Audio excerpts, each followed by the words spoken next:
All right, guys, I just captured around 10 minutes of video footage doing a review on this counter washer. And then I thought, okay, this is in 9:16 ratio.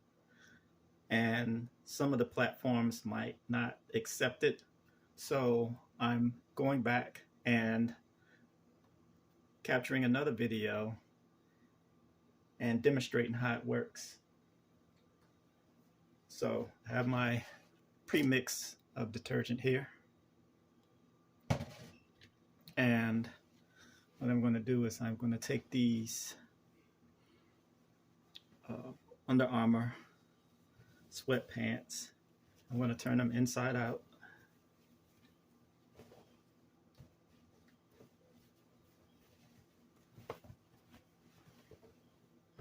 Like that. Then I'm just going to throw them in. Now, the capacity of this thing is only enough to fit maybe a t-shirt and a pair of shorts in. Anything other than that is going to be too heavy, and it's going to weigh down the spinner at the bottom of it. All right.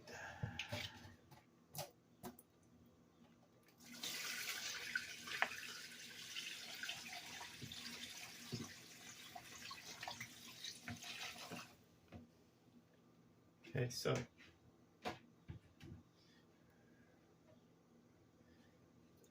with one item in, that might be enough water. If it starts to sound like the spinner is having a problem, then I'll add more water. Now with the on and off switch, which is on the back of it, and I might be able to share some of that footage from the other video where the all the controls are. This plug here sometimes has to be taken out and plugged back in order for the switches to work. I didn't invent this thing, so I couldn't tell you why that is, but that's just how it is. So I'm going to see if it turns on now. Yeah, okay, so it did turn on, and it does go through the cycles by itself. It goes through the 15-minute, and then the 10-minute, and then if you want to spin it dry, which is just a dehydration, and you don't get it dry, you put the clothing item in this cup, but this cup is way too small for a pair of sweatpants. It's only big enough for one pair of shorts or one pair of socks. I mean, well, a few pair of socks and one t-shirt.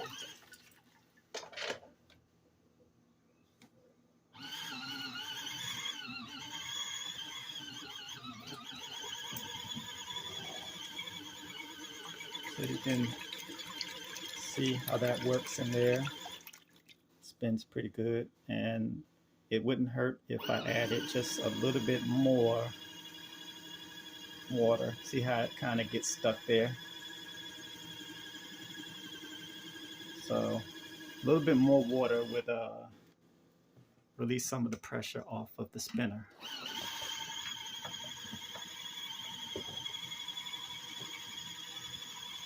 I'll do that now.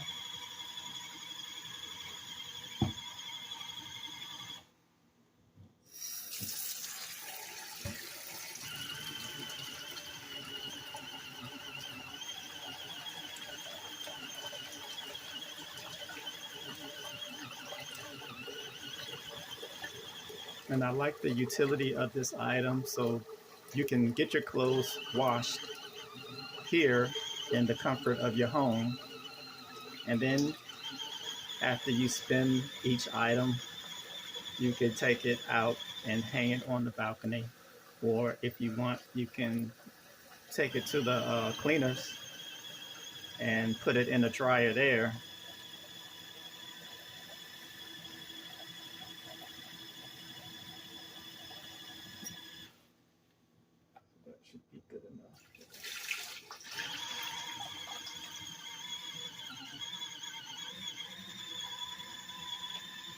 Now see,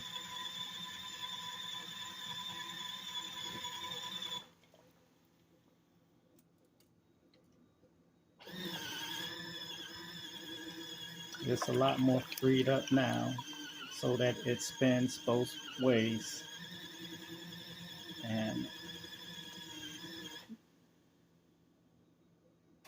already it's pulling the dirt out of the sweatpants.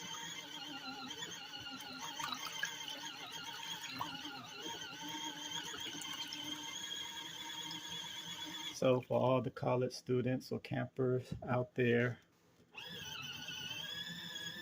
who are looking for something that has good utility and looks like it might last a good long time, this is a good product.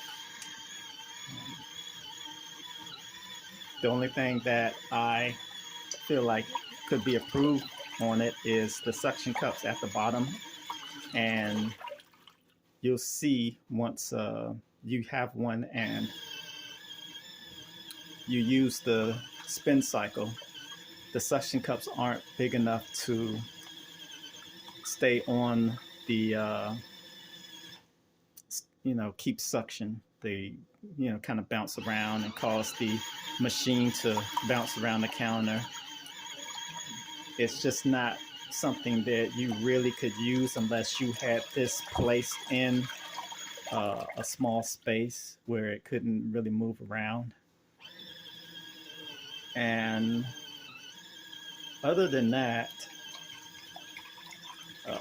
sometimes it seems like it leaks at the bottom. So, it wouldn't be wise to use this in the tub or in the sink that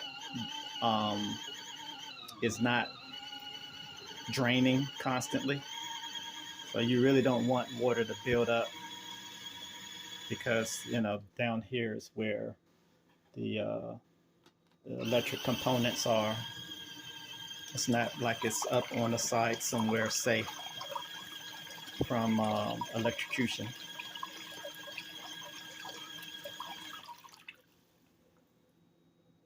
So I already used this once, and I have some clothes hung up to dry. And, so far, I like that it keeps the fabric softener scent in there better than a normal washer would after the rinse cycle. And I have washed and rinsed each item of clothing, each article of clothing, and I'm okay with this for what it is. Like I said, it gets the clothes clean, and it's just a step up from washing the clothes in the sink with your hands. So for that convenience, for $6 to $18, it's definitely it's definitely worth purchasing. Maybe purchasing one or two, maybe three. If you get them on, if you have 3 cell phones, you could get these for $6 each. All you have to do is download the app on 3 different devices with 3 different emails or telephone numbers, and that's all it takes. So you have, plenty of washers to stick up, fold, and place under the bed, or whenever you need it. Keep one on each room in the house, one on the basement, one in the living room, one in the bathroom upstairs, or keep one in the car, in the trunk, or in the RV camper, anywhere you really want to store these things. You could almost run them off of a cigarette lighter if you get the right inverter to stick in there. Maybe something like a 300-watt inverter, and it possibly could work. Contact your auto parts store, tell them how many watts, or volts this thing is, and see if they might have an inverter for you to use on the go. All right, so that's my review. I give this a B plus for its durability and its utility and its convenience. And I hope y'all enjoyed this video. I'll see you in the next one.